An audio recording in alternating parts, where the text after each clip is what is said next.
Good morning. And I know for those that are joining us from the West Coast, it is an early morning. We appreciate you coming on. I am Chris Washler. I'm the president of the Pensacola chapter, and I want to welcome everybody to this commemoration of the 240th anniversary of the Battle of Pensacola. It's been a few years since the Pensacola chapter hosted an event, and we decided to go virtual this year just out of an abundance of caution on the when we started the planning. So hopefully next year we will be able to do an event live and in person, and we'll be able to see just as many people from around the country joining us. And we do have representation, I can literally say, from coast to coast and border to border, because we have California, we have Virginia, I believe we have some folks from Wisconsin or Michigan, and I know we have a good contingent from Texas and Florida as well. So thank you all for joining us. We are excited to do this again. Our chapter is celebrating our 125th anniversary this year. So this means a lot to get this started and to have y'all join us for a national event. With that being said, I believe that, well, I was going to say that our chaplain, John Matthews, had joined us to... I'm here. Okay, John is here. John's going to lead us in the invocation. You bow your heads. Almighty God, we give thee humble praise for the gift of the United States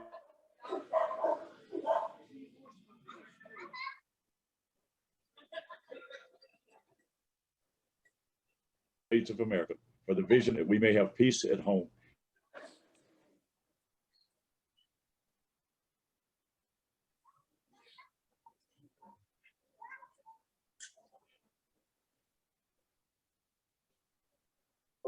I believe John's video froze. And show forth thy glory among them.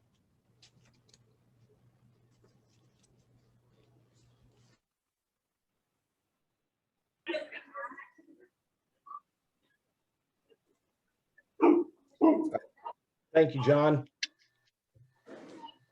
And now we, since we weren't able to do things in person, we did prepare a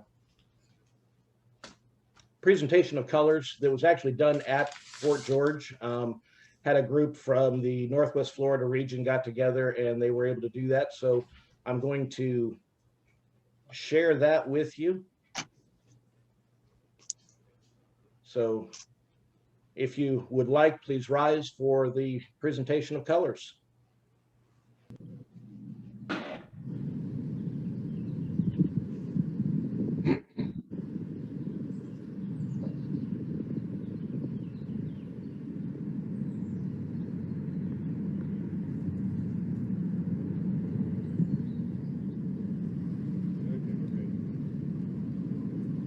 Color guard, mark time, mark. Left, left, left, left. Color guard, mark. Left, left, left, left, left, left, left, left, left, left, left, left, left. Color guard, mark time. Color guard, halt. Color guard, left, face.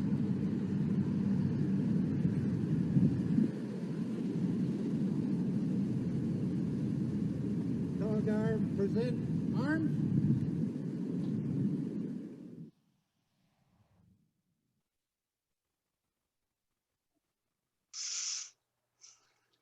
And now I would ask Frank Dillard from Pensacola chapter to lead us in the Pledge of Allegiance.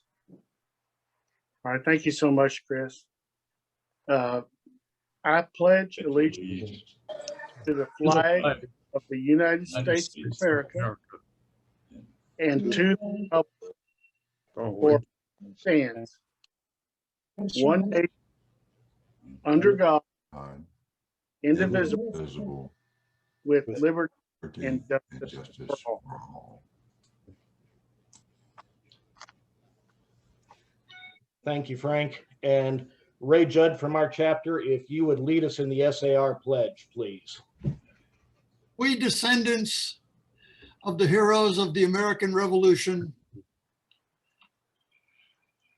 Who by their sacrifice who by their sacrifices established the United States of America, we reaffirm our faith in the principles of liberty and our constitutional republic, and solemnly pledge ourselves to defend them against every foe.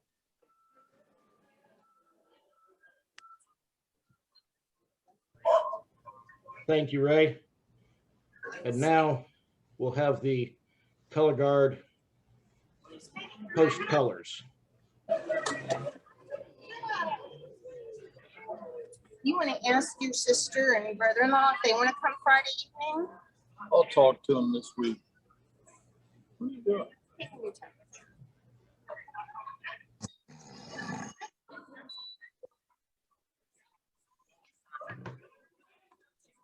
Well, I could have told you that.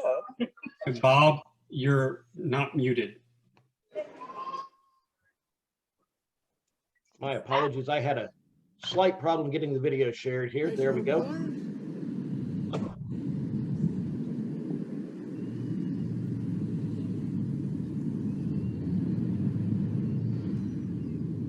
Both state colors.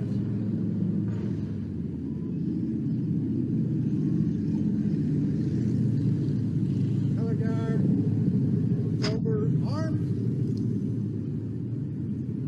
Color guard dismiss.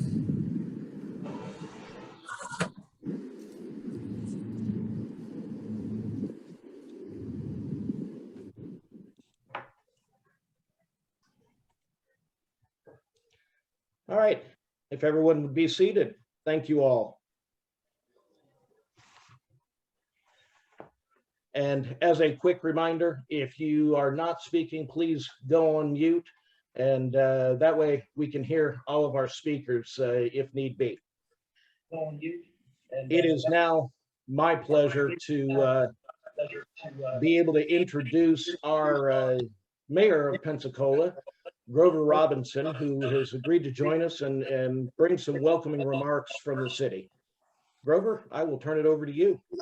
Well, Chris, thank you very much. To all of our visitors from all over virtually, we welcome you to the western gate of the Sunshine State, where thousands live the way millions wish they could, as a former mayor used to say. But we're very happy to have you here in the city of Pensacola, at least virtually, to celebrate certainly our heritage here. We come to you from at least the largest recorded battle of combatants in the state of Florida to occur here in a Revolutionary War battle. Obviously, though it wasn't the American colonists, it was the Spanish and the British here at Pensacola, which we did recognize yesterday at Galvez Day here. We have a beautiful statue just down from Fort George of Galvez, who is now an honorary citizen of the United States for certainly his work in the campaign that helped remove the British and pin them down in the Floridas and the Gulf Coast. I certainly appreciate Chris in Virginia being there yesterday to participate in the activities and lay a wreath at the monument. We certainly appreciate all of you that were here, and we would say, as Galvez said, yo solo, and we would say welcome to Pensacola. We're very happy to have you. Chris, always enjoy being a part of your organization and having the opportunity to speak to it. And thank you very much for your time this morning, being able to be here. Thank you, Grover. We appreciate you coming and attending the event. Now I'd like to give our Florida Society State President, Bernard Wolf, a moment to bring greetings to all of our compatriots from across the country on behalf of the Florida Society. Bernard?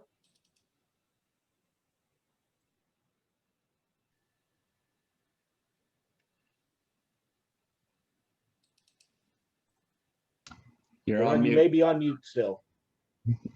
Yes, I was trying to follow orders. So I'm very pleased to see everybody here, especially since we've had a bit of a hiatus over the time. But I've got kind of interested in the Battle of Pensacola from a kind of an obtuse direction in that I'm from Michigan. And I found out while looking at the history of Bernardo de Galvez and Judge Butler's book about the Spanish involvement in the American Revolution that elements of Galvez's army went up the Mississippi, establishing posts and taking posts away from those that were already established by the British. St. Louis comes to mind, but we get up to Niles, Michigan, which many Michiganders are not even aware of this. And there was a skirmish up there. Niles was about 40 miles from Pawpaw, where I was born. So it became rather interesting. And I recently found out it's only about 10 miles from Notre Dame University. But anyway, they called Niles because of the Spanish coming up the water there, the city of four flags. And Spain, France, British, and the United States being those four.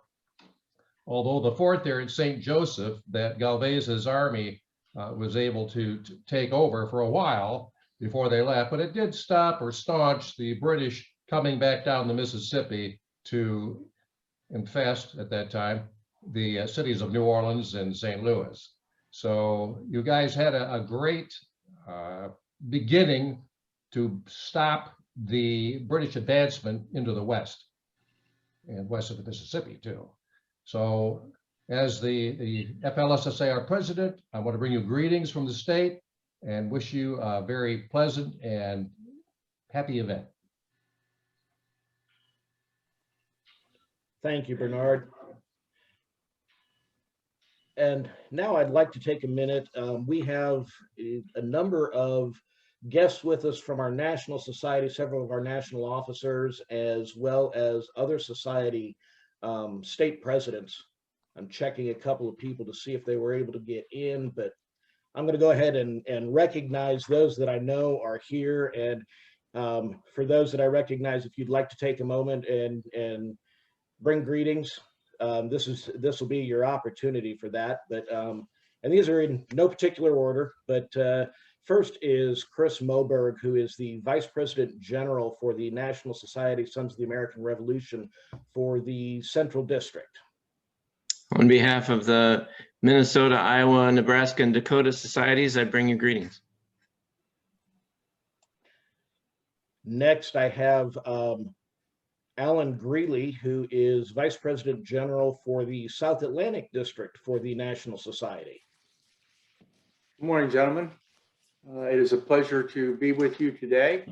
I'm glad to see that we were able to get this in on behalf of the South Atlantic District, comprising North Carolina, South Carolina, Georgia, and Florida, and its nearly 7,000 members. I bring you greetings and wish you great success in today's event. Next, I have Douglas Collins, who is the Registrar General for the National Society.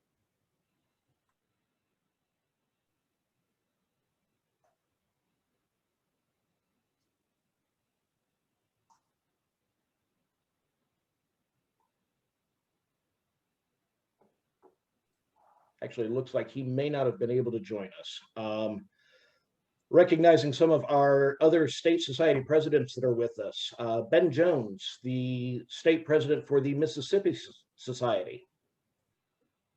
Thank you, President Washler and President Wolf, compatriots.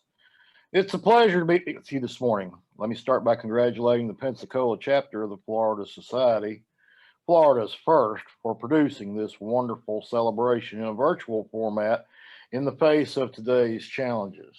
You scaled the event to a wider community and broader participation. And I bring you greetings and thanks from the members, chapters, and officers of the Mississippi Society.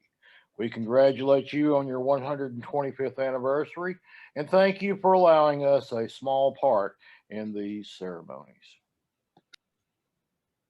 Thank you. Next, we have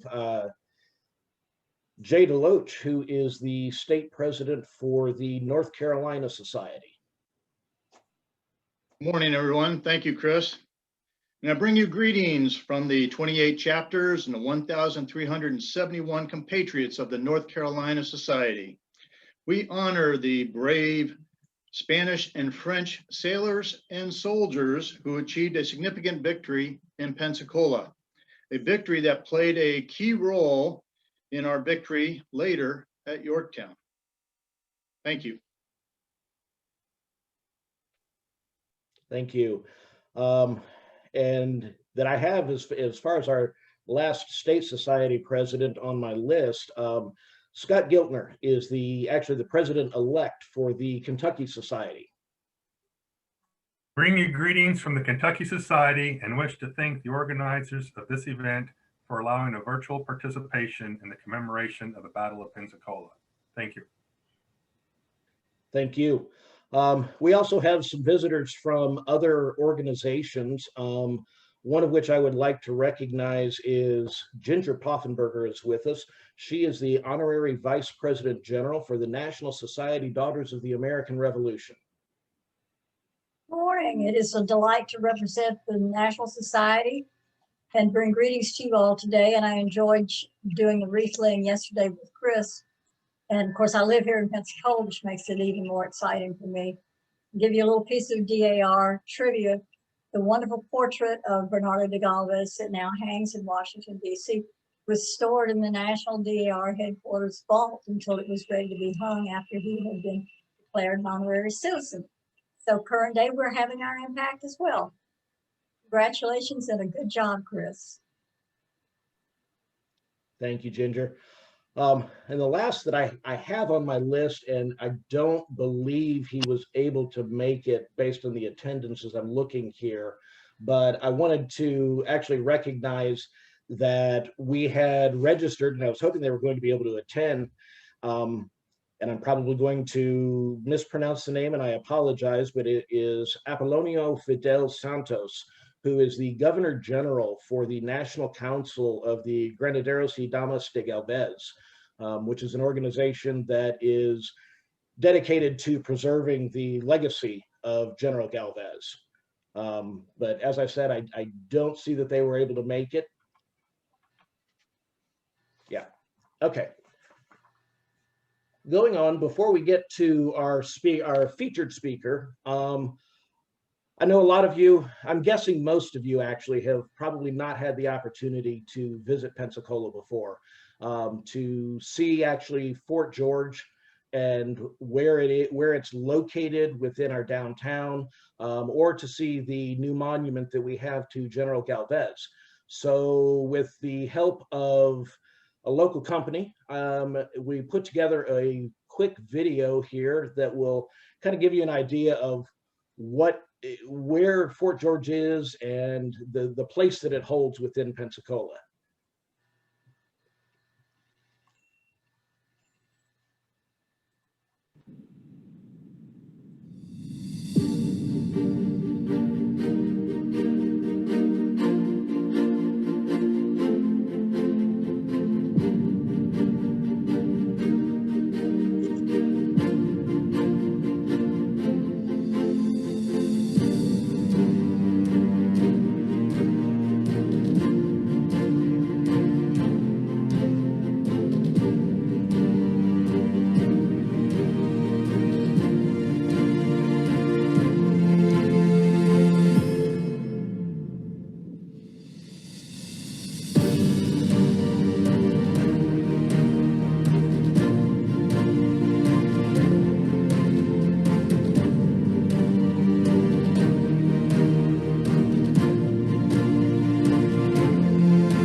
that gives you just a little taste of where the special place that Fort George holds here for us in the city. Now it is my pleasure to introduce our featured speaker.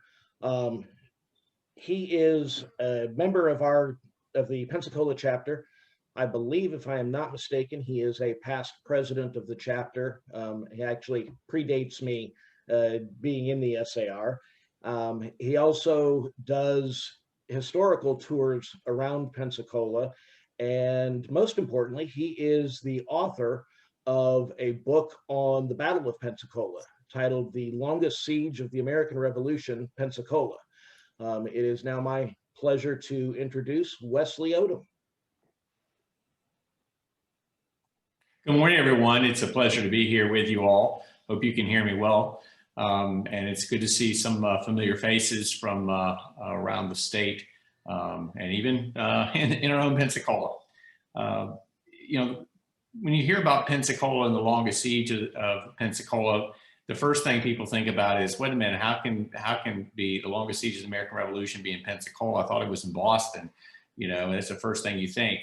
And you realized then very quickly that after the battles of Lexington and Concord, you had a situation where, you know, the British have nothing to do with the colonists. The colonists kind of surround Boston, but there's trade back and forth between both sides, and they wait for a political solution to come out. And once they realize that the Declaration of Independence is signed and General George Washington is putting, you know, cannons on Dorchester Heights, the Boston siege, so to speak, is no more, and they leave Boston. So it never really was a siege because there was trade, and it was just a stalemate, a political stalemate.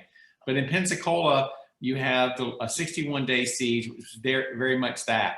And it exceeds the Battle of Yorktown siege, it exceeds the Charleston siege, and exceeds the Savannah siege. And if you have, and it gets overlooked for a lot of reasons, but it also get overlooked by the fact, Pensacola, when I say we, because we happen to be in Florida. And as you know, the struggle against Great Britain was from 13 colonies against the British government. Well, these 13 colonies, there was number 14 and number 15, which is British East Florida and British West Florida, of which Pensacola is a member, and the capital was then of British West Florida.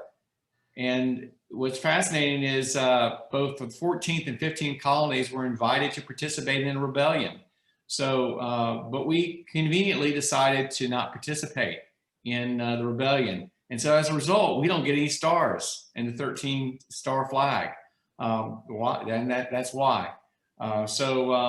Anyway, but as a result of our loyalty to the crown, when I say West Florida and East Florida, King George made a very generous offer. And he said, anyone who decides to leave the 13 colonies and immigrate to either the 14th or the 15th colonies will be given no taxes for 10 years. And a lot of people took him up on it. And and this happened early in the war in 1775. A lot of people started to do this, to come to West Florida. And I want to ask all you today, you don't have to answer, but if someone told you you could go live in Alaska, let's say, would pay no taxes for 10 years, how many people would do it? You know? So it makes you wonder if you would do it. But anyway, so the seeds were set for a unique situation in which, you know, we have a colony, a rebellious colony that's still loyal to the crown. And early in the strategy of the Continental Congress, there was actually a thought of sending American troops, to go seize New Orleans, and also to go seize, or not to seize New Orleans because New Orleans was British, French, Spanish. I can't get my nationality straight, but to go seize Pensacola. But they said that would just stretch our limits too far, and it would we probably wouldn't be successful. But after some negotiations, it was a guy, a very persistent individual named Captain Willing, who decided to, hey, I know I used to live in Natchez, Mississippi, so why don't you give me some guys? And so they gave him about a company of men from the 11th Virginia to go down the Ohio River, which eventually led into the Mississippi River, and go down the Mississippi and raid all the British outposts on that side of on the east side of the river. And he was successful. And he got to meet a guy named General Galvez, who was the governor of New Orleans, a governor of Louisiana Territory, and obviously it was stationed in New Orleans. This man, of course, would change Pensacola's history forever. And he was definitely a king's man. Some people in Spain like to label Galvez as a pro-democracy guy. Yes, he did correspond with General George Washington. Yes, he did correspond with the Continental Congress. Yes, he did supply the United States, or the future United States, with a lot of munitions before hostilities ever commenced with Spain and Britain. And he was definitely wanted to do anything he could to be the friend of their enemy. And traditionally, Britain and Spain have not gotten along, at least at that time in history. And so you have a situation when eventually the war is declared in 1779. It's written very uniquely in the strategy, and that Galvez gets a notification that, hey, war has been declared. We are allied with France, but he doesn't mention allied with the United States. And this is really interesting. And some people have criticized the Spanish involvement because of that unique, weird relationship that they had. But if you ask George Washington at the time, if you ask anyone in the Continental Congress at the time, they all would have said that without Spain's support in the American Revolution, we probably would not have done it. As a matter of fact, in 1777, there was a letter that General Washington wrote in Fishkill, New York, and he says, without the support, I'm paraphrasing it, without the support of both French and Spanish navies, I fear that we will not be able to beat the British. And as a matter of fact, also when the French decided to ally with the Americans in 1778, the Spanish got very, very upset with them. They said, you are going to risk our fleet, meaning our combined fleet. We cannot defeat the British by ourselves, but we can only beat them together. And so if you notice and you analyze the American Revolution, you'll notice that the French involvement prior to the Spanish alliance in 1779 is really not as impactful as it could. Yes, they sent some troops up to Rhode Island area, but as soon as they heard the British were coming, they got out of there really quickly because they knew they could not really force their issue until they had support of a strong naval presence in the Atlantic, and that would only be the result of Spanish involvement. So anyway, the Battle of Pensacola is very exciting because I think the mayor has already said, Grover Robinson, it is the largest battle that's ever fought in Florida, and it is actually one of the largest battles fought in the American Revolution. And there were a lot of minor engagements in the American Revolution, more minor engagements than we can shake a stick at, but it was a huge engagement that eventually involved over 7,000 Spanish and French troops, and it also involved over 2,500 British armed combatants. And also it was a siege that could have gone either way during it. There was times in which General Bernardo Galvez was at his last ropes. His men were down to quarter rations. There's been some authors that said that there was a big cattle drive that came from Texas that supplied General Galvez's troops, but that's actually a falsity. It never occurred. The only thing that saved the General Galvez was his own men and the French. And I want to really highlight the fact that not the French involvement in this, because in my new second edition book, which came out this year, I wanted to make sure that everyone knew the French contribution was much greater than people had thought. The French, although they supplied only around 700 troops into the final days of the battle, were very experienced troops. And these troops happened to be very luckily in Havana Harbor. And the Spanish had heard from General Bernardo de Galvez saying, hey, things aren't going too well. We need support. And they said to the French, hey, why don't you come? And, I know some people joke about, well, the French are always coming in late in the engagements, are always coming in late, Well, they did come in late, but it was helpful. So they came into Pensacola. They brought these supplies and these reinforcements that General Bernardo de Galvez needed. They actually advised him that we ought to take these forts very rapidly. And General Bernardo de Galvez was incapacitated to a large extent because earlier in the campaign against the British, he had taken a musket ball into his abdomen, and he also had another musket ball that shot off one of his fingers. And so he's largely out of it, but he's actually directing it from his tent, so to speak, and he's getting the guys to do his lieutenants to do his business for him. And the battle has stalled because of a number of reasons. Number one, they don't have enough men, they don't have enough supplies, and now when the French come with the additional Spanish forces, they're able to do it. And when I know someone earlier had mentioned the diversity of the Spanish forces, and it really was diverse.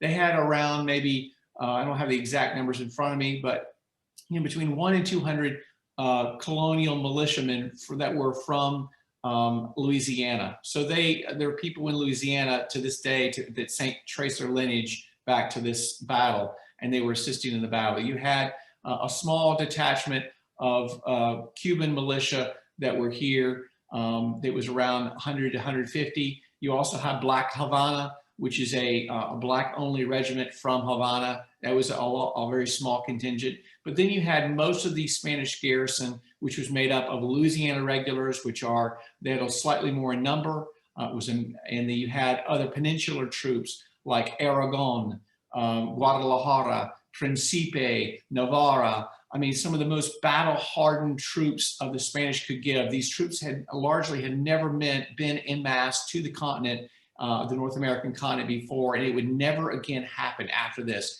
This was the last and the largest Spanish organizational effort to bring so many mass troops to North America, and never again would they bring this many peninsular troops over in this engagement. But they did it in Pensacola.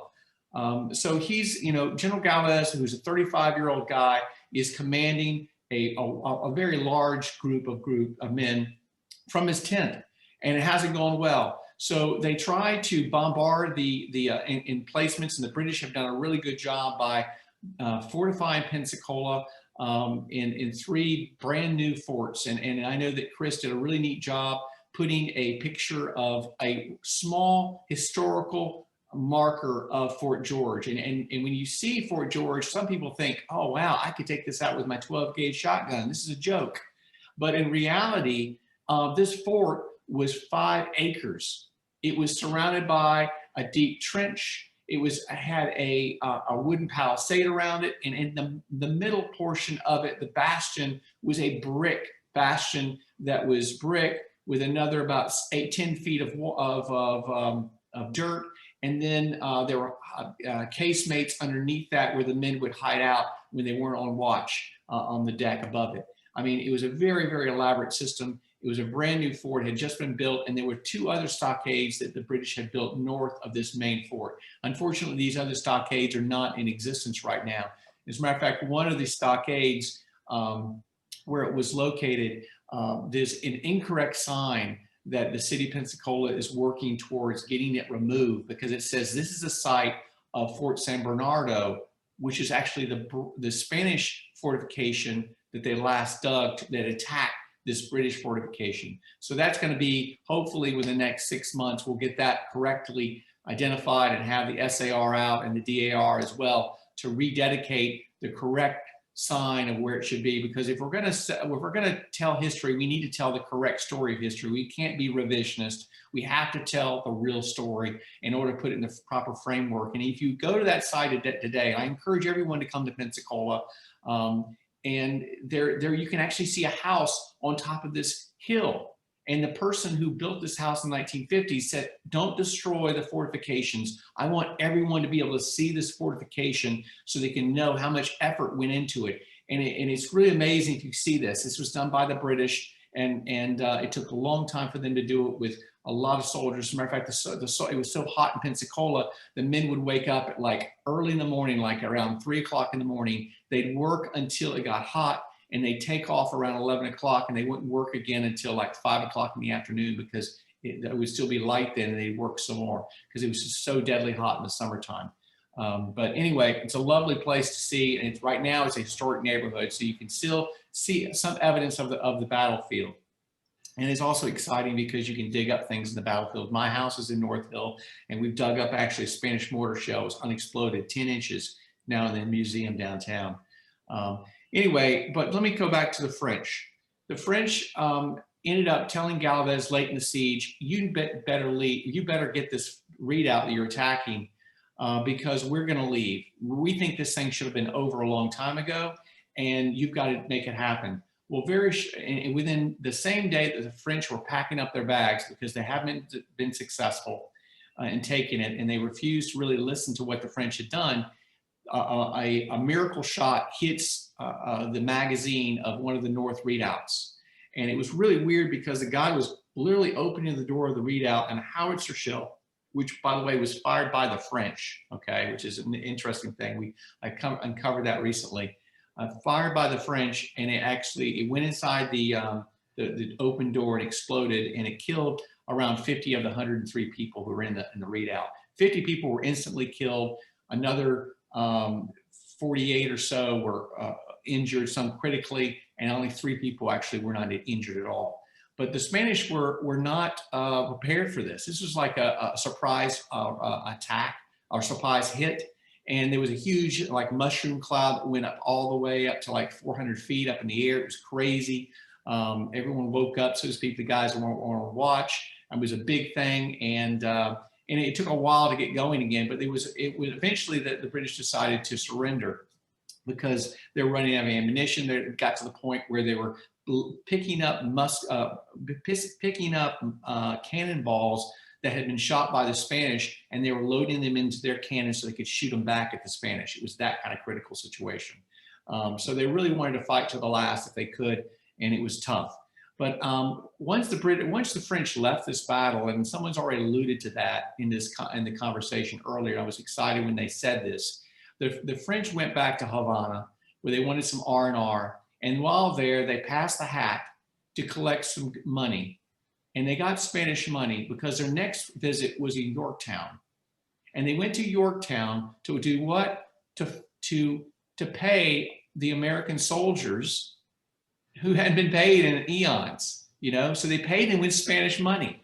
The French brought Spanish money, and there was a Spanish advisor of the king actually on board this ship. But it was also interesting because they get incorporated into the army of Lafayette. These battle-hardened troops had just fought for General Bernardo de Galvez.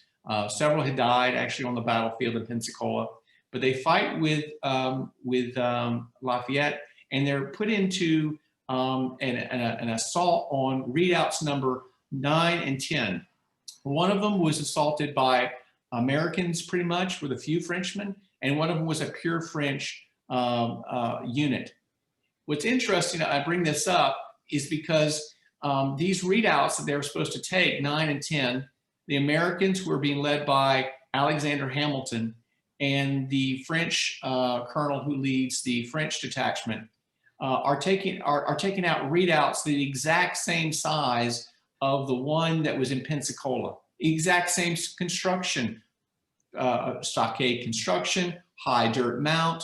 You can actually go to the Yorktown battlefield, Google it, and it'll say redoubts number 9 and 10, and you can see what these are. There's a good visual representations. These is exactly what Queen Anne's redoubt used to look like in Pensacola. Anyway, make a long story short, they bombarded it just like they did, but they did a quick bombardment. And after that, similar in style like they did in World War I, they ran up to the redoubts. They try to push away the logs, the freezes, the stakes that poke out, and the Americans really get in really well because the bombardment does a good job breaking everything apart. But the French they have a little more difficulty. A lot more guys get killed, but eventually both these groups of men take out the redoubt within 10 to 20 minutes at a very low cost of life. And most of the guys, the British guys, one guy actually, it was funny, one guy supposedly had been in Pensacola and fought, and now he's surrendering to the French in Yorktown. So anyway, it was kind of crazy. But anyway, so these guys have left. They skedaddled. The British were able to can't surrender, and they're able to do this. And the reason I bring this up is because had the General Bernardo de Galvez let the French do their job and listen to them, they would have gotten the siege done a lot quicker, but they didn't. And we find out more so by analyzing General Bernardo de Galvez. He's definitely a control guy, and he doesn't like to delegate responsibilities a great deal. He really likes to lead from the front. That's one of the reasons why he got shot earlier in the campaign, because he was leading his troops from the front. But he is an amazing guy in the sense that he does what other people don't want to do, which he, again, goes in Pensacola when other people don't want to go into it. Some people, a lot of higher or senior officers had told him that Pensacola is not worth it. Why waste the resources on it? But he saw the big picture. He saw that you really had to get rid of the British everywhere. The British needed to be off the continent. And anything you can do to do this would be a smart move. And anyway, so I think that if you have any more interest in this particular battle, it's really interesting. I would strongly encourage you to go to Amazon or go to the website battlepensacola.com and get a copy of my book. It was fun to write, and I really am excited about the fact that Bernardo de Galvez is being recognized more across the world, believe it or not. When I say the world, in Washington, D.C., it's already been alluded to, he was made an honorary U.S. citizen a few years ago.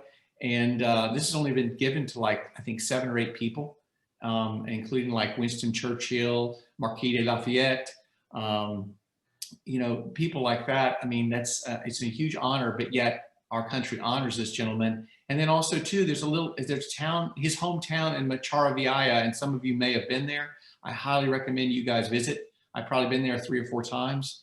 And it is a tiny little pueblo in the mountains outside of Malaga. They have the largest celebration outside of the United States every year that celebrates July 4th.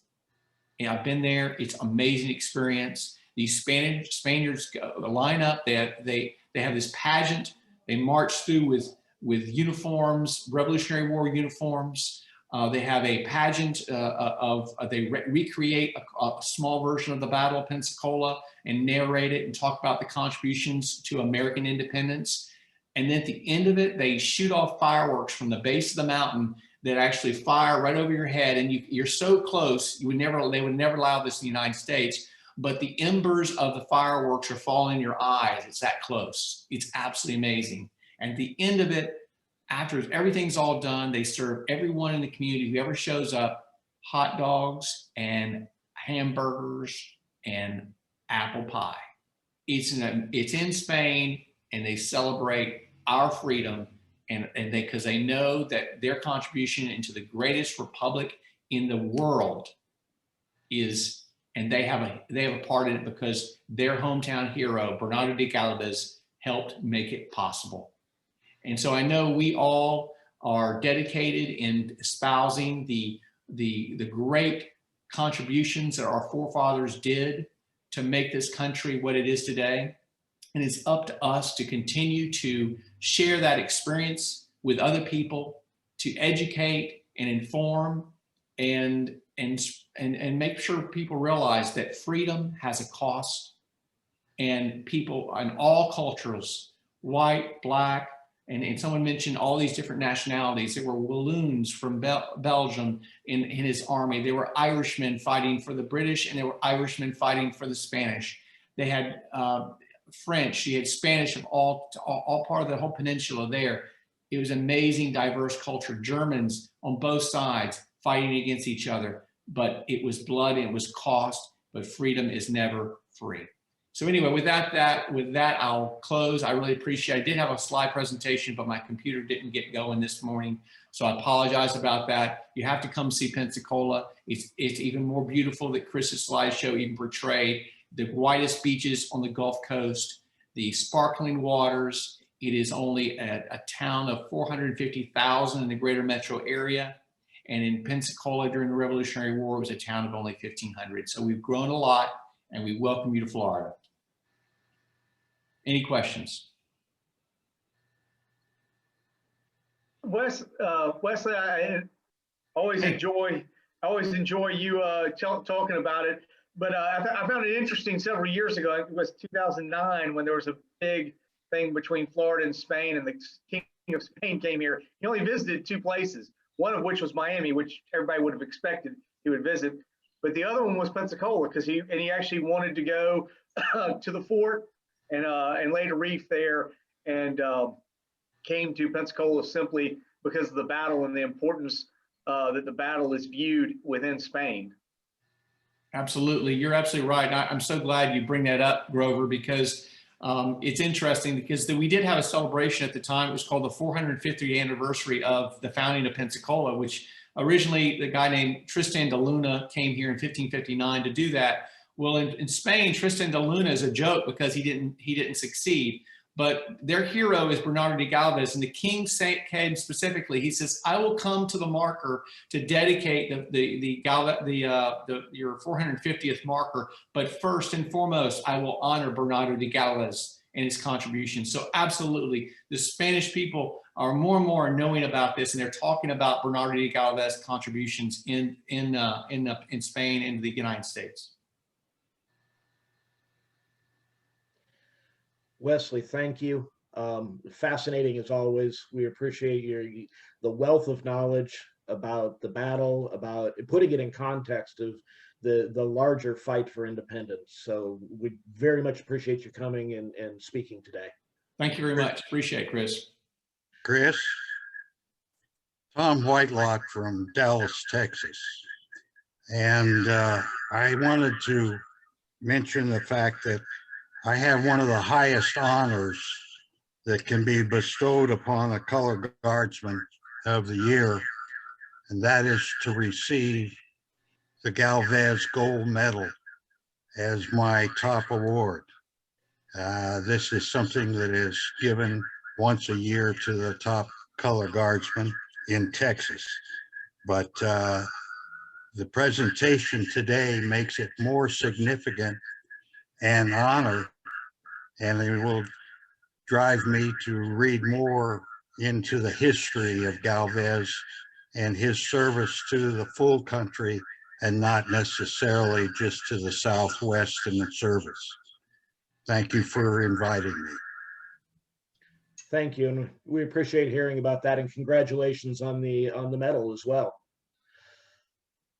Now, I know one of the things that is important when we do the in-person presentation, the in-person events, or the wreath layings, and because this is a virtual event, we decided to do the wreath presentations virtually, and many of you sent in photos to participate in this, and I hope that what we've put together will do justice to the wreath laying. And let me get my screen to share here, and I hope you enjoy this.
as the last slide said, thank you all. We appreciate you participating and presenting wreaths virtually, helping us work with the challenges that we have.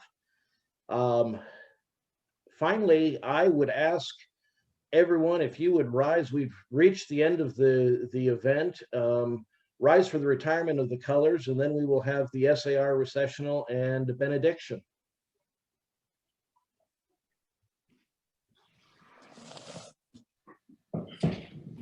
You rejoined just in time to say goodbye. Yeah, yeah.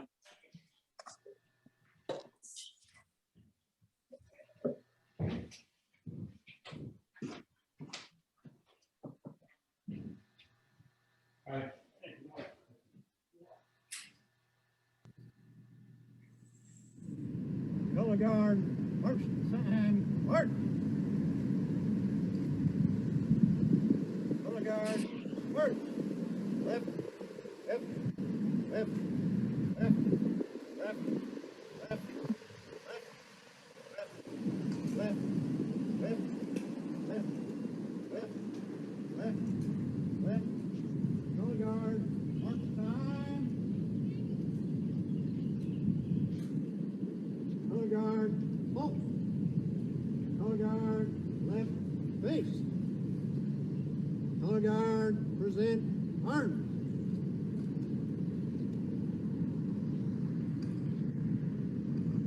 Retrieve state colors.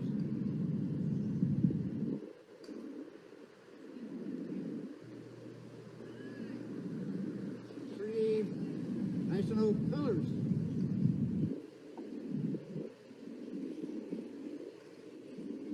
Color guards, shoulder arms.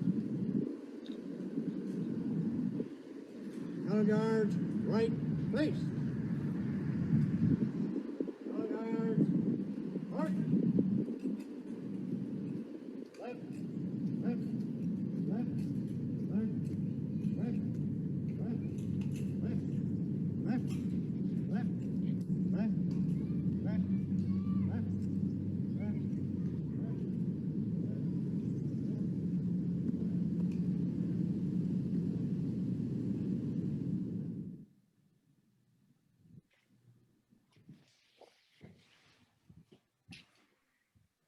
And now I would ask our Florida Society Senior Vice President, Earl Matthews, to lead us in the SAR recessional. Compatriots, until we meet again, let us remember our obligations to our forefathers who gave us our Constitution, the Bill of Rights, an independent Supreme Court, and a nation of free men. Thank you. And John Matthews, if you would provide us with the benediction, please. Almighty God and Father of us all, we thank thee for this opportunity to counsel together. Grant that we may return to our homes united in one holy bond of truth and peace, of faith and charity, of loyalty and patriotism, and may one mind glorify thee through Jesus Christ our Lord. Amen. Amen.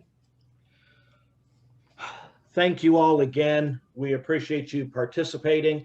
And that concludes the events today. I'll echo what Grover and Wesley said.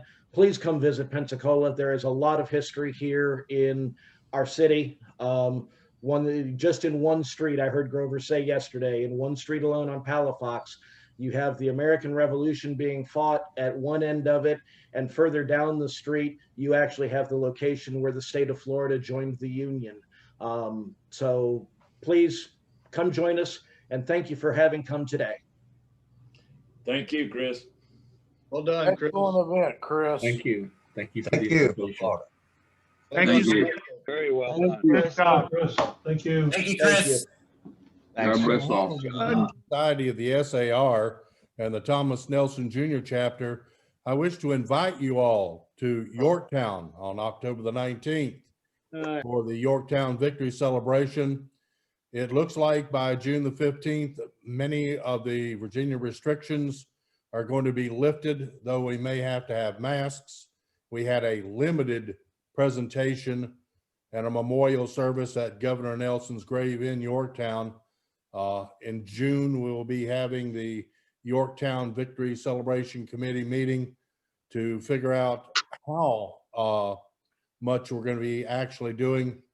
But it looks like we will be able to have the memorial service at Governor Nelson's grave, which is a national event on October the 19th, with numerous people in person and possibly Vassar working Zoom as they did last year. Thank you for inviting me to this presentation. Thank you, and I wish everyone a blessed day. We would like to invite everyone to join us as well on Memorial Day for the San Diego, at the San Diego Memorial Day observation. It is located at starsandiego.org. Thank you. Thank you all. Appreciate the announcements. Gentlemen, have a good day. I'm going to stop the recording and end the meeting. And again, we appreciate you all being here. Look forward to seeing everybody in person next year.